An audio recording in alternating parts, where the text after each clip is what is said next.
You fool! Warren is dead.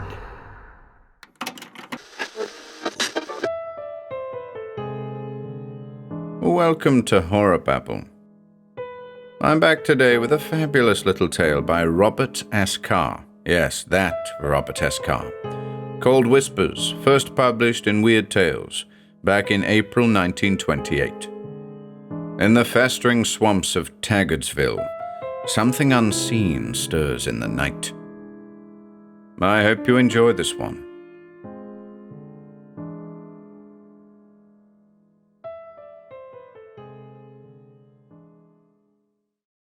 Whispers by Robert S. Carr. 1. Taggardsville stirred sleepily as the wheezy dinky line train puffed into town and paused to get its breath, then sank back into its habitual state of coma as the train lumbered on through the rank swamplands. The one passenger stood on the dilapidated depot platform and viewed the isolated little village with the amused, condescending air that the bred-in-the-bone New Yorker shows toward the rest of the world. His clean-shaven young lips twisted themselves into an expression of scorn. He would never have believed that a civilized nation could harbor such a down-at-the-heels lump of concentrated inertia as Taggardsville. Gordon Hall laughed loudly, contemptuously. He leaped down off the platform, walked briskly up the street, and noisily entered the shabby general store. The inner gloom of the low, windowless building made him stop abruptly, till his eyes became accustomed to the darkness. Presently, as he stood blinking and inhaling the mingled odors of pipe smoke and coal oil, he became dimly aware of his surroundings. A half-dozen old men were seated in a semicircle. Several gazed at him reproachfully for interrupting their dozing, while the rest eyed him in mild surprise. For a minute, he stood there, his eyes taking in the coils of rope, the bags of feed, and the fly-speckled shelves of canned goods. The circle remained as if carved from wood, chairs tilted far back, battered straw hats on heads, pipes in mouths. At last, Gordon spoke, his words grating harshly on the tranquil silence. "Anyone around here who can drive me out to the Muller place?" Stillness reigned for a moment more. Then one of the men drawled, "You mean the Swampland Mullers out to the south?" "I mean the Mullers that own the big cypress plantation. Them's the Swampland Mullers. You see, there's another tribe of Mullers up the hill, and so we call one the Swamp Mullers and the others the Hill Mullers, so we can tell 'em apart." "Yes, but as I said before, is there a rig or an auto I can hire to take me out there?" he demanded shortly. The unhurried, monotonous drawl of the old man's voice irritated him. "I dunno," was the laconic response. "How far is it? Maybe I could walk." "Couldn't make it afore dark, and there's sinkholes to watch for." "I could keep out of the sinkholes if you'll show me which road to take." "You couldn't make it afore night." The old man's tone sounded like a foreboding. "And what if I didn't?" snapped the young man. "I'm not afraid of the dark." The grizzled old villager regarded him curiously for some little time, then made the rather cryptic remark, "You would be, though, before you got there." Gordon snorted indignantly. Then, "Has anybody got a machine?" "Jake has." "Where's Jake?" "In the back there." He lifted his voice. "Hey, Jake, come in here." The callow youth that appeared sulkily consented, after some deliberation, to drive him out to the Muller place in his decrepit old flivver. As they left the store, Gordon was conscious that the group was eyeing him queerly. Winding interminably and tortuously over the soggy wagon trail, the city man could not help wondering at the tropical luxuriance of the unbroken wall of vegetation that rose sheer on each side.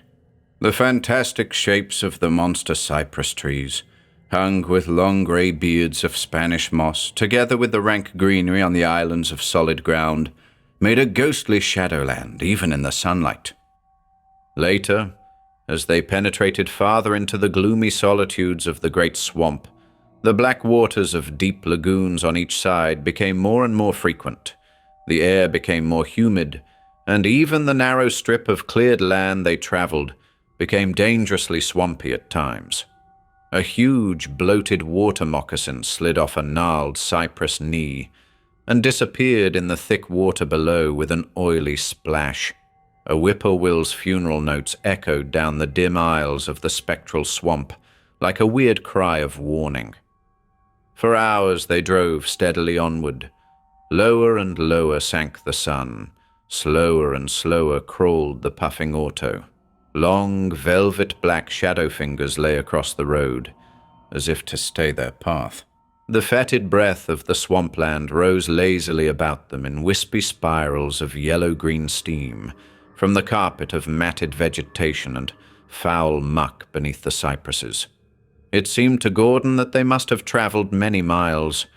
At last, finding the cathedral hush unbearable, he made a conversational sally.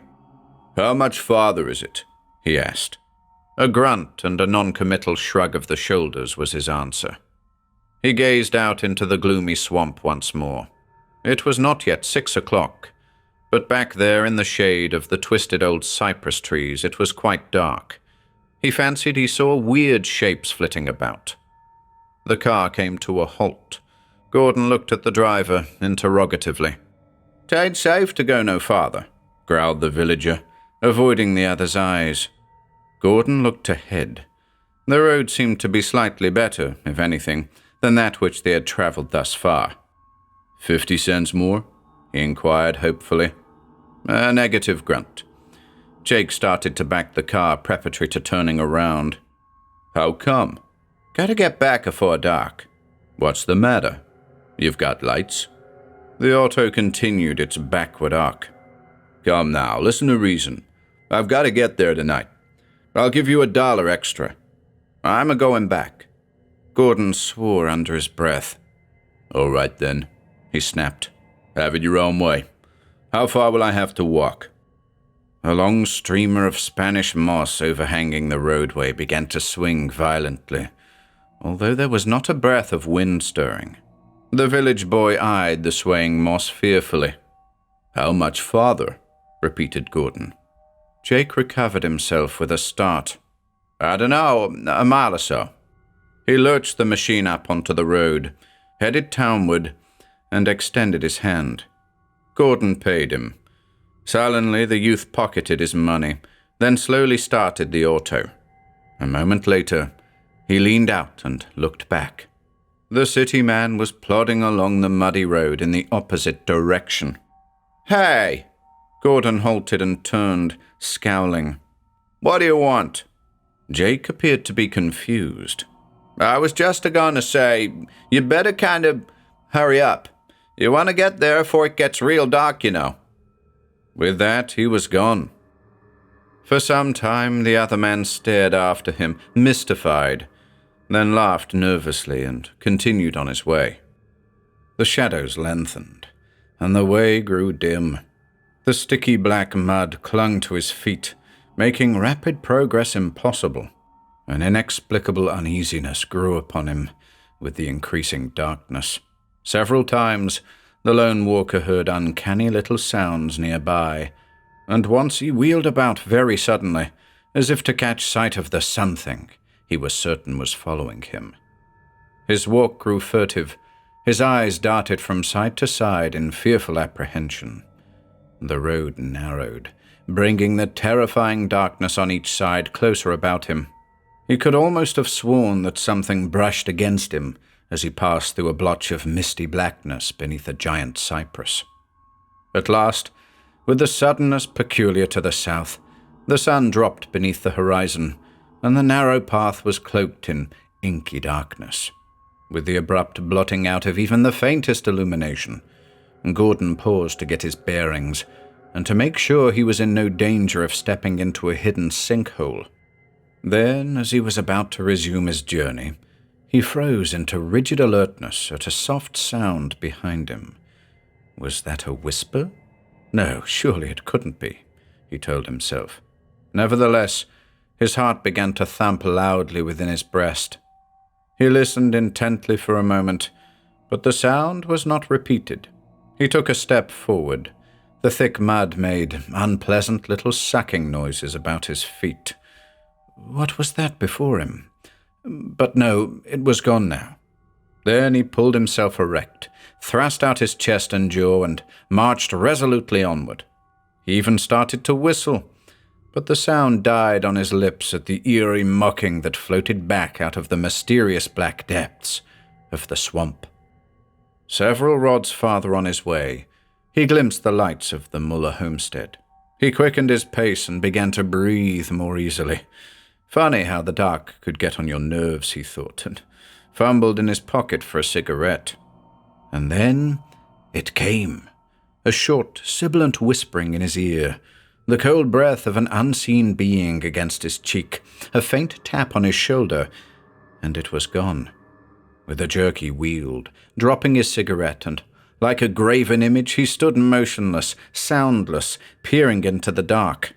The moon, a gibbous globe of silver that was strangely cold and distant, slid silently from behind a cloud and bathed the dismal scene in an unearthly luminosity. There was nothing, absolutely nothing to be seen. The whisper had sounded not an inch from his ear, and he stood in the middle of the road with 10 feet of clearing on each side, but whatever it was had made its escape in a split second. Presently, Gordon shrugged, cursed his imagination, and plodded stolidly onward. The welcome gleam of the house ahead grew brighter as he approached. He walked rapidly, scarcely heeding his path, and keeping his eyes steadfastly fixed on the lights before him. Suddenly, his foot caught under the loop of an exposed root, and he pitched headlong to the ground. For a moment he lay there, half-stunned, but in that brief time the thing came out of the blackness once more, whispered its inarticulate and horrible message in the prostrate man's ear, breathed its icy breath upon his cheek, brushed his shoulder with the touch of a grave cloth, and was off again. With a piercing scream of terror, he rolled over, scrambled to his feet, and plunged madly through the dark toward the house.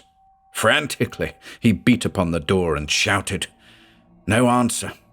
In desperation, he showered heavy blows upon the unyielding oaken panels. A soft, smooth something drew slowly across the back of his neck. He shouted frenziedly and kicked at the massive portal. Again came that awful, blood-chilling whisper in his ear. Again a puff of cold breath fanned his face. A faint and unearthly stench was wafted to his nostrils. He put his hand to the side of his neck.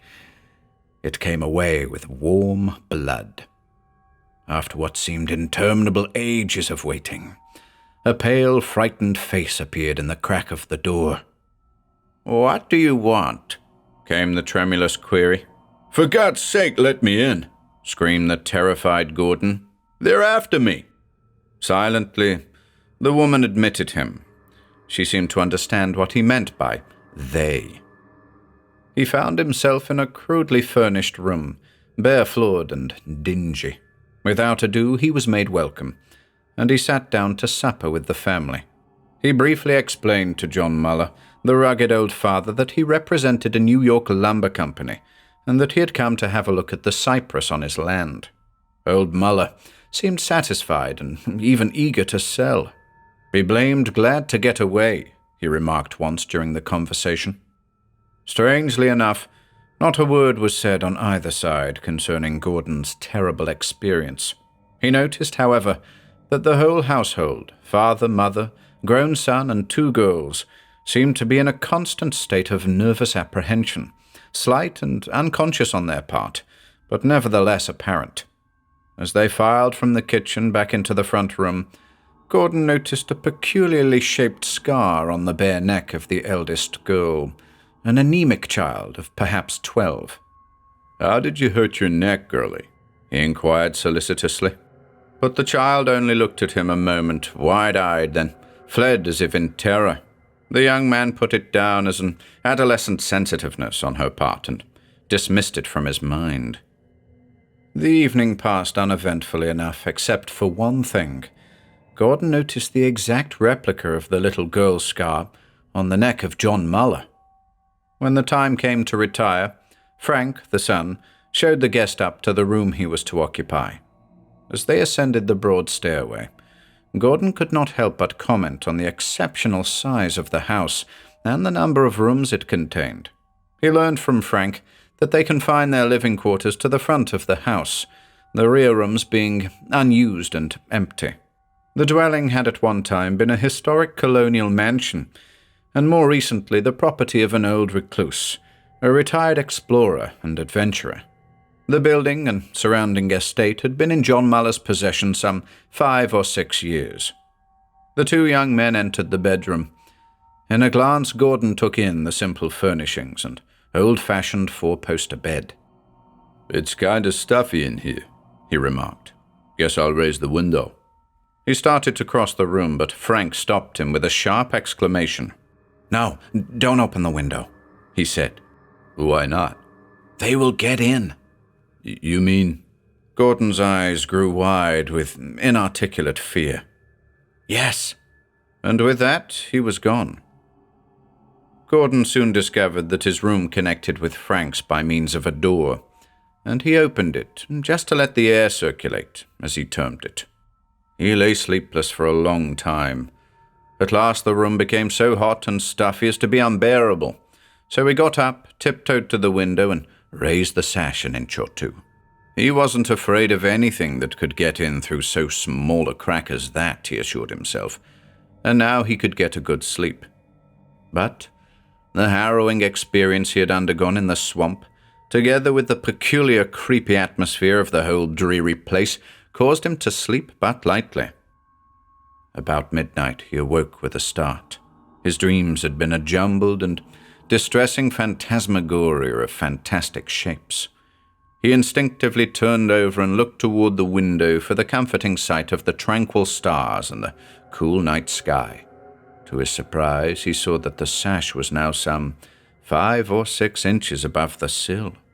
His sleep-bedrugged consciousness was some time in grasping the possible significance of the fact, but when at last the truth dawned on him, he sprang from the bed. Then he got his second shock. His pajama front was stained darkly with blood.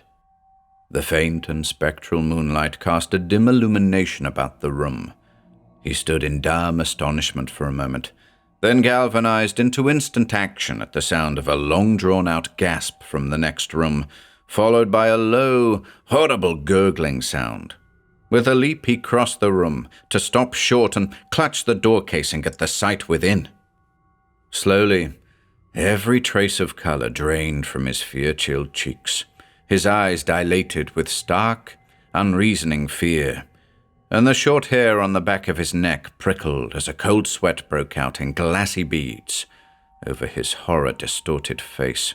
His fingers gripped the unfeeling wood till his knuckles showed white, and his breath came slowly, heavily, painfully, as if he were in the throes of a blood-curdling nightmare. For there, spread over the writhing body of the young man, was a huge, misshapen, coal-black something, a something that made sucking sounds on the mangled and bleeding throat beneath it. The bed-clothing was splotched and dripping, and the room was permeated with the fearful odor of fresh human blood, with which was mingled a subtle scent infinitely more terrible, the peculiar stench of the whispering thing that had attacked Gordon. The horror stirred and ejected a stream of blood from a hidden mouth. The warm crimson liquid spattered to the floor. The terror-stricken watcher at the door felt a drop fall on his bare foot, felt it trickle, and suddenly the room spun before his fear-glazed eyes. He staggered, his overwrought nerve snapped, and with a single despairing shriek he fell forward in a dead faint. His last impression was a rapid whispering in his ear and a clammy exhalation on his cheek. As the last clinging mists of oblivion lifted from Gordon's brain, he found that he was lying on his bed, a bandage on his neck where the ghastly thing had attacked him. He lay quietly for a time, endeavoring to collect his thoughts. Presently, Mrs. Muller appeared at his doorway, her eyes red from weeping. She looked at Gordon in fierce accusation.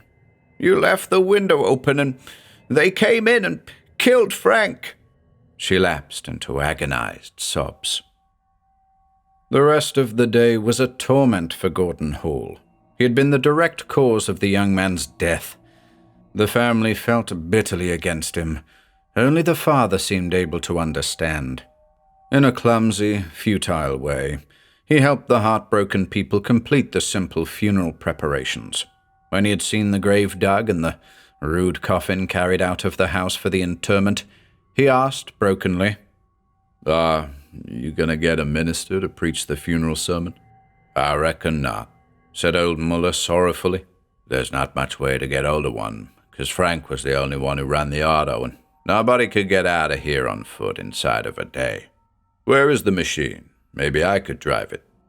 Silently, the old man led the way out to the barn, where Gordon carefully inspected the old car that Muller showed him. It was of some obsolete make and evidently out of repair.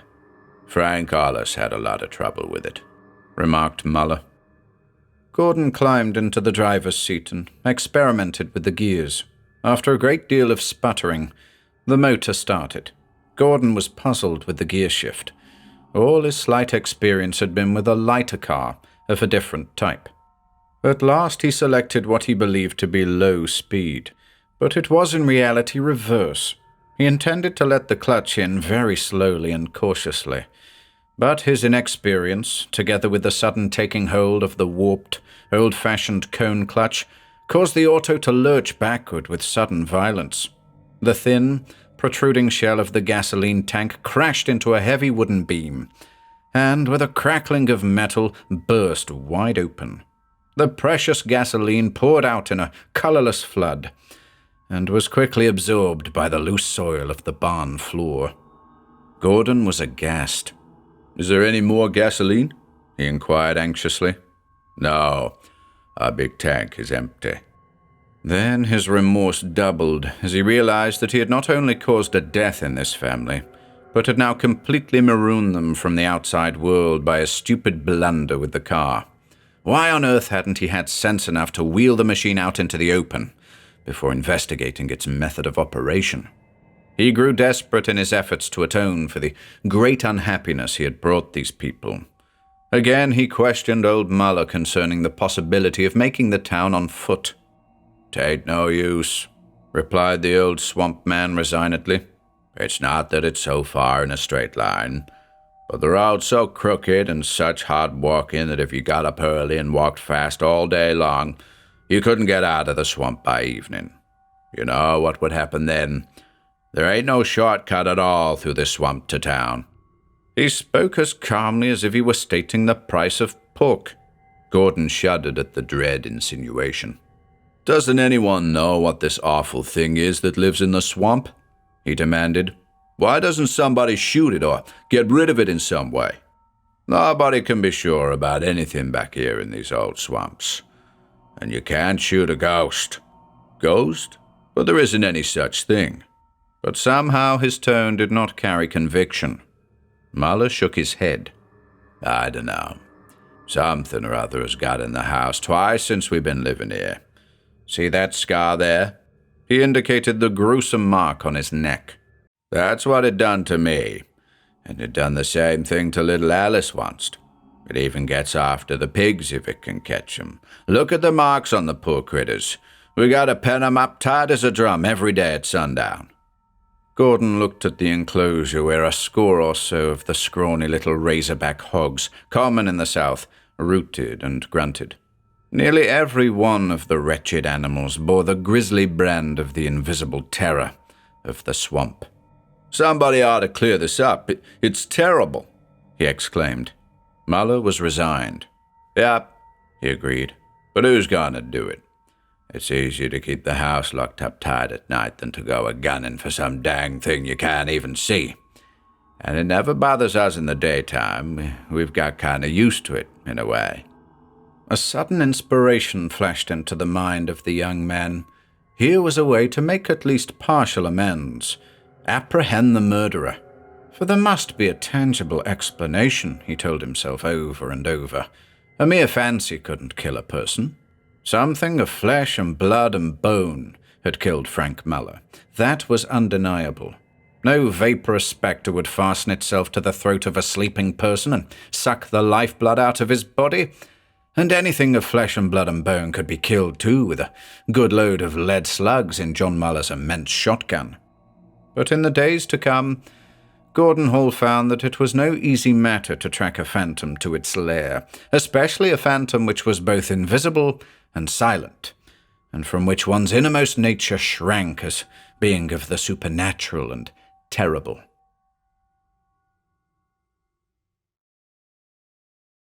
Two. During the brightest hours of midday, he explored the nearer portions of the cypress swamp and found the timber to be far better than his employer, back in New York, could have dreamed. Gordon was eager to close the deal, for he knew that it would bring as a reward a substantial raise in salary. But the cruel reality struck him a crushing blow.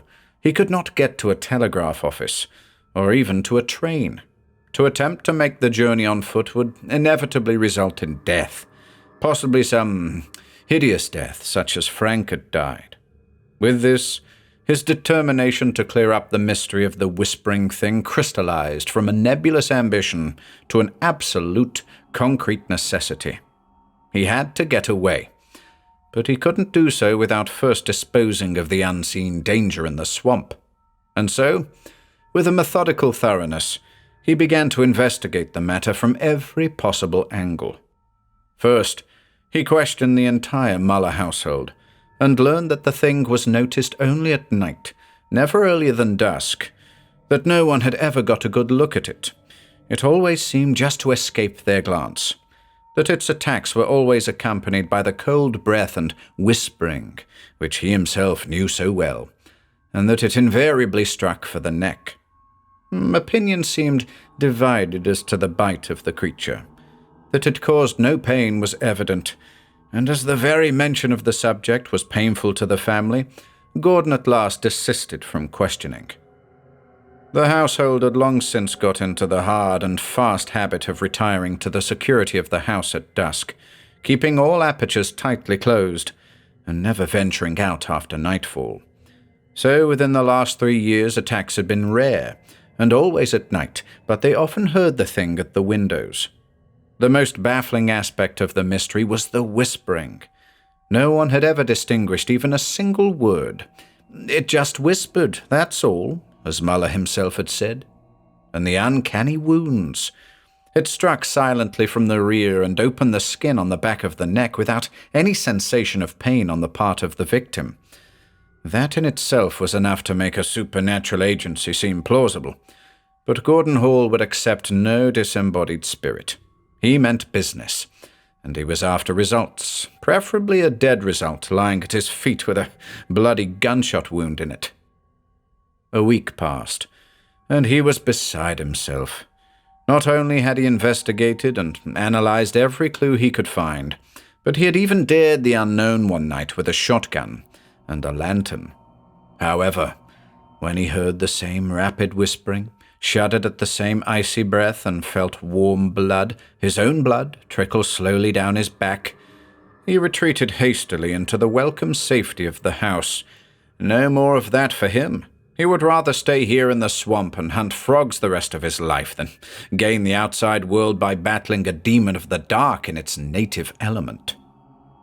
On the morning of the 10th day, he stood, hands in pockets, and subjected every object in the range of his vision to the most exhaustive scrutiny, in hope of finding some key to the mystery that he might have overlooked in his previous clue hunts. Trees, woodpile, barn, pigpen, and smokehouse were perfectly conventional and commonplace. His gaze wandered over the long lines of the house, up over the eaves, along the high roof ridge, in every window, all as usual. But wait. Something was strange there. Those 2 windows ought to be closer together than that. Both were in the rearmost rooms, where the Mullers seldom ventured. He pondered. The first window there was in the outside corner of the room, close up against the left wall. The second opened out of the next room and was by the right wall, as near the other window as the architecture of the house would permit. Allowing generously for partitions, there surely ought not to be more than 2 feet between the casings, and yet there was fully 5. As a drowning man seizes upon a floating spar, so Gordon Hall seized upon this incongruity. He rushed into the house and upstairs. 15 minutes later, he was sure he had discovered a secret room in the old house. Now to find a door. Painstakingly, he went over every inch of the adjoining walls in both rooms. At last, he found it. A clever little spring door in a wall panel that opened to the touch of a concealed button. As the door swung silently back, he stooped and looked inside. It was pitch dark. He would need a light. In a moment, he was back at the opening with his flashlight. A sudden fear of the darkness swept over him as he knelt and directed the circle of white light over the interior, revealing a desk littered with papers, a battered old strongbox, and a few chairs with dust, thick velvety dust, over all. He banished his fears and crawled inside. He stood up and was examining the papers on the desk when, with the click of an automatic lock, the little door swung shut behind him, as if propelled by an unseen hand. He started violently at the sound, so violently that he dropped his flashlight. The fragile instrument struck the floor with a crash, the delicate lens and bulb shattering into 1,000 pieces. For a moment, the utter blackness stunned him. Then he quickly recovered himself, knelt by the door, and endeavored to open it. His trembling fingers scurried over the smooth surface again and again before the truth came to him. There was absolutely no knob, handle, or other projection on the inside of the door. Then, surely, he reasoned, there must be another secret spring. Stilling the tiny, mocking voice within his breast that told him that he was trapped, that no one knew he had discovered the room, and that the thick partitions would muffle any outcry, he patiently began to go over every inch of the walls. Suddenly, his very blood froze in his veins, and the icy fingers of a dread premonition closed slowly about his madly thumping heart, for he had heard, somewhere in the blackest recesses of that sinister vault, a soft rustling that sounded strangely like a whisper, the incoherent whisper of the thing. At first, his terror-numbed brain refused to grasp the unspeakable enormity of his situation. But at last, like the chill of an ice-cold plunge, came the full realization of his awful predicament. He was trapped in a hidden vault with the whispering swamp fiend. The fast-crumbling throne of reason within his brain tottered and nearly fell beneath the impact of the terrific mental blow.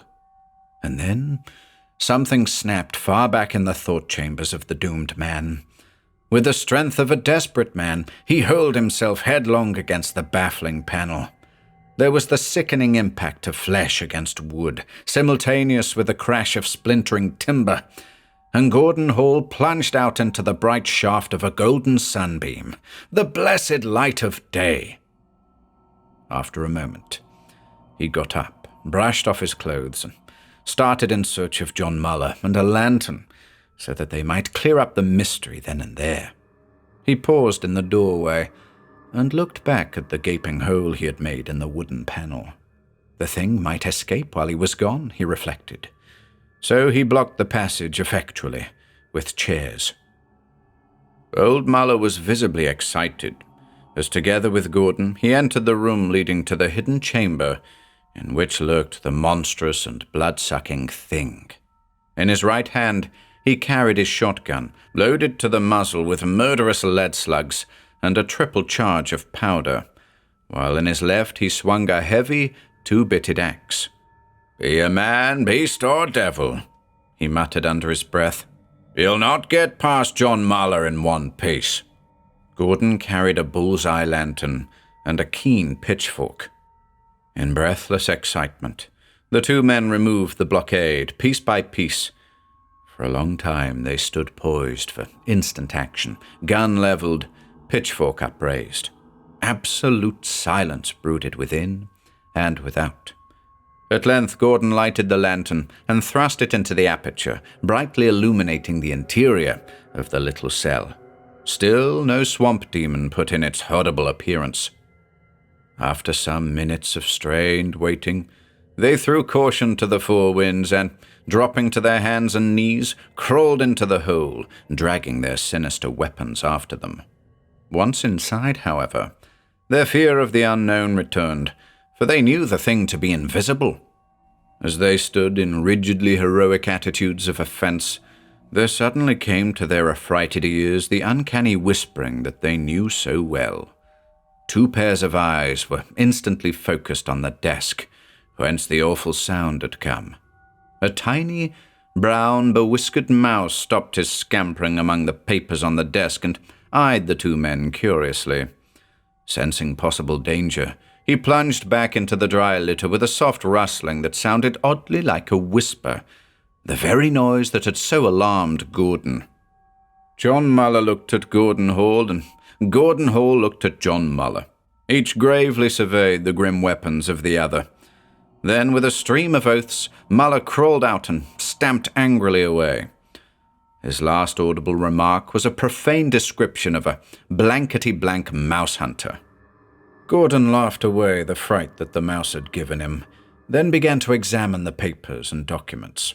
As he thumbed through an old diary, he suddenly gave an exclamation of surprise and began to scrutinize it intently, his eyes shining with excitement. At last he had found a key to the mystery of the real whispering thing. The next morning, Gordon Hall did a number of peculiar things.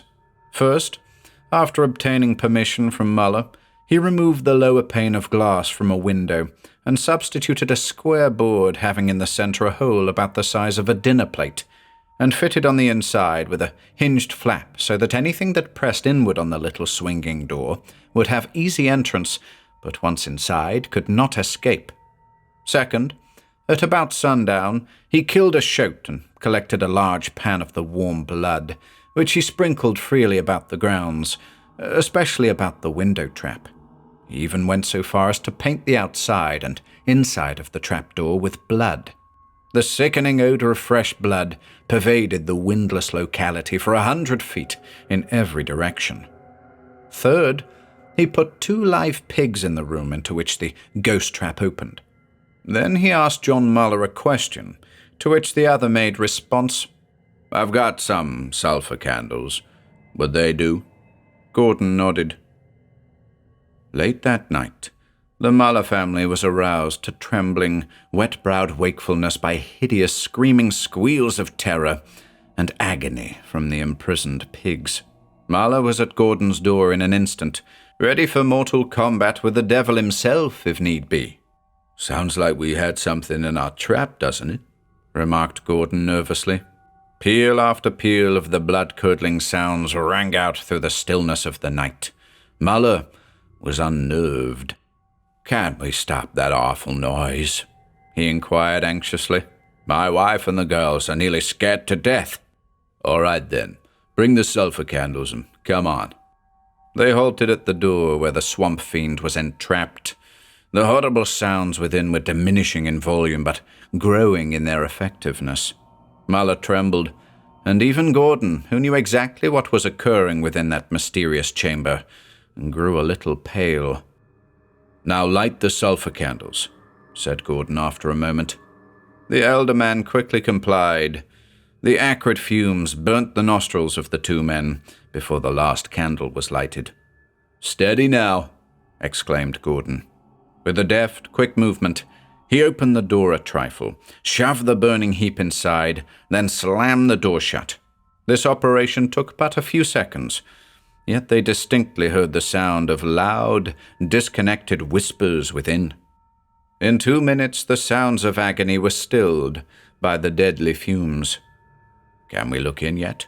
asked Muller eagerly. He was as excited as a child. "Not for 3 hours yet," announced Gordon firmly. "That whispering thing is going to be good and dead before ever I poke my nose in there."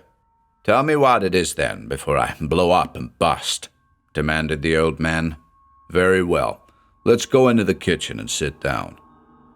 Old Muller leaned interestedly across the table. Gordon took from the pocket of his dressing gown an old, yellow-paged diary.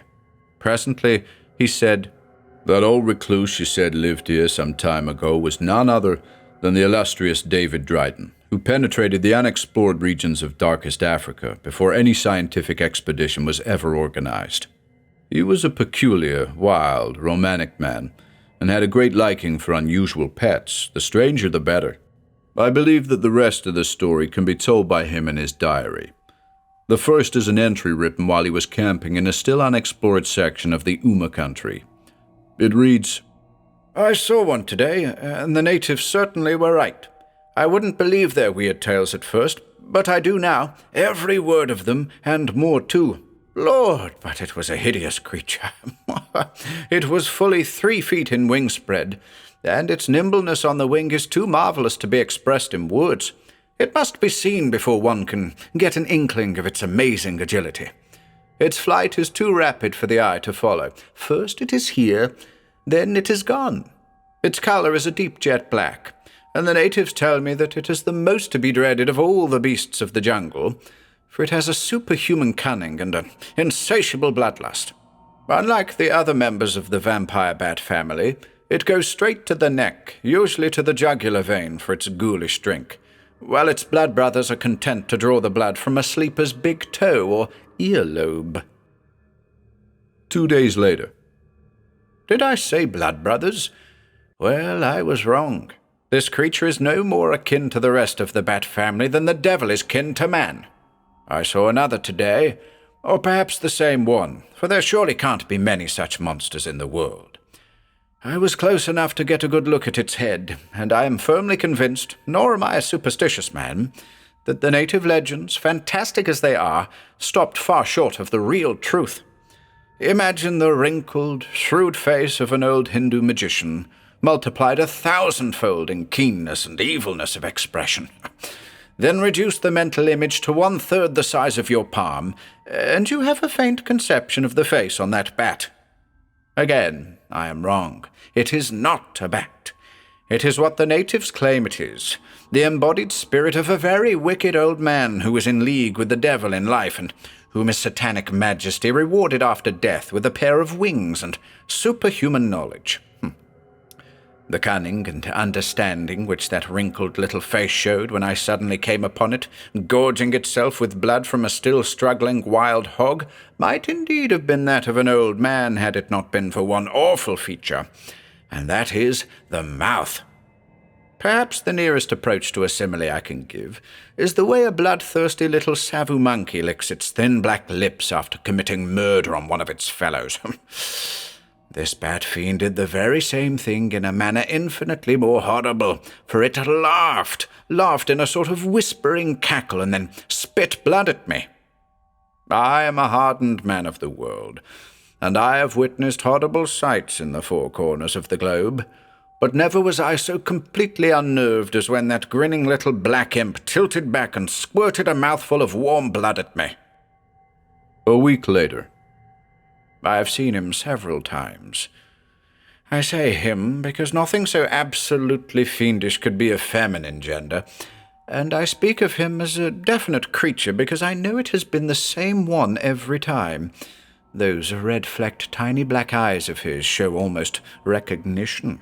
Each time he lets me come closer to him.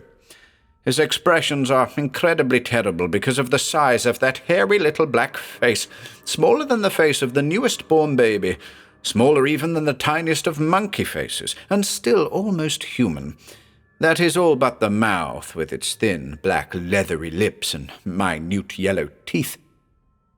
Next day. I've examined carefully the marks made by the teeth of my little black imp on the neck of a baby antelope, and they are precisely the same as those made by human teeth. Later. Even if I have to stay here in Africa 20 years to do it, I shall have that little black flying devil for a pet. Today I found him sitting, not hanging, mind you, on a low branch along the trail. I know that he was waiting for me to come that way. He allowed me to come up very close to him, His eyes were on an exact level with my own, and we looked straight into each other's souls for a long, long time. Possibly an hour, I don't know. He kept opening and closing that horrible little mouth and showing his teeth. I could see bits of clotted blood about his lips, and the creature has a very peculiar odor. An odor that I have smelled only once before, and that was when I lifted the batten-down hatch of a vessel whose entire crew had been murdered by pirates and thrown down into the hold to rot. It is the grisly odor of death. Next day. That queer little evil face haunted me all night. I shall never rest till I have him. 2 weeks later. I have him.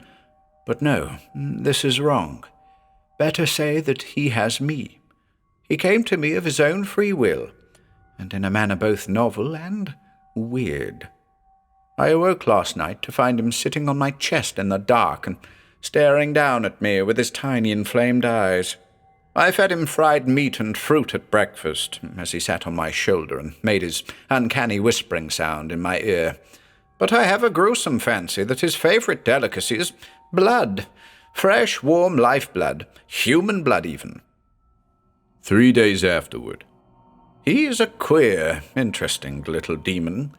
He has acquired a peculiar habit of flying off at a distance, darting in at one with incredible speed, striking at your throat playfully, and is gone like a flash. The wind from his rapidly vibrating wings gives one the impression of cold breath. Again.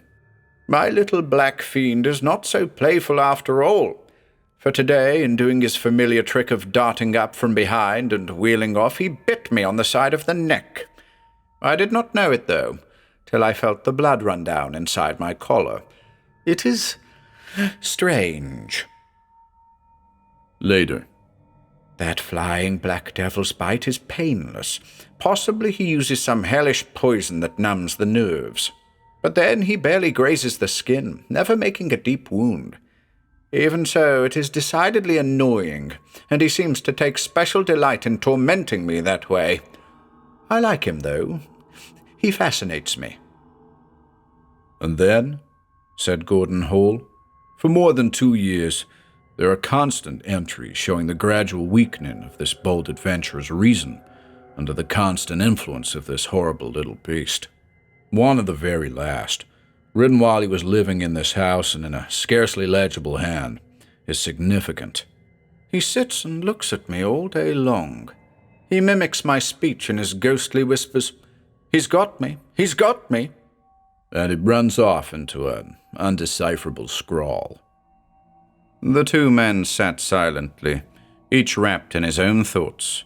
The first ghostly pink fingers of dawn crept in through the kitchen windows and fell upon the motionless figures at the table.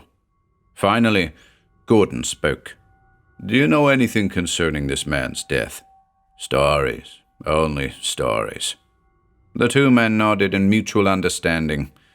Gordon rose and shook as if to free himself from a spell. Well, he said slowly, let's take a look at the thing. It ought to be pretty well fumigated by now. When the charnel room had aired out thoroughly, they entered, though somewhat reluctantly. Dryden had described the whispering thing well as to general build, but by some odd coincidence, or was it the hand of fate, the huge bat had fallen into the burning sulphur in its last convulsive struggle, so that its entire upper half was a charred and formless mass.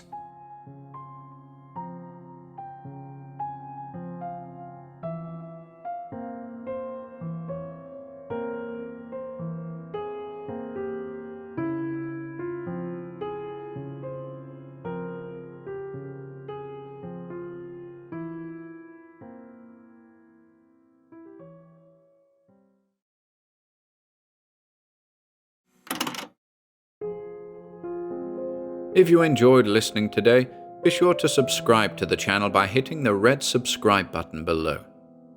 After doing so, click the bell icon next to the subscribe button to receive new content notifications. If you'd like to support our work and receive exclusive perks, consider becoming a channel member by clicking the join button below.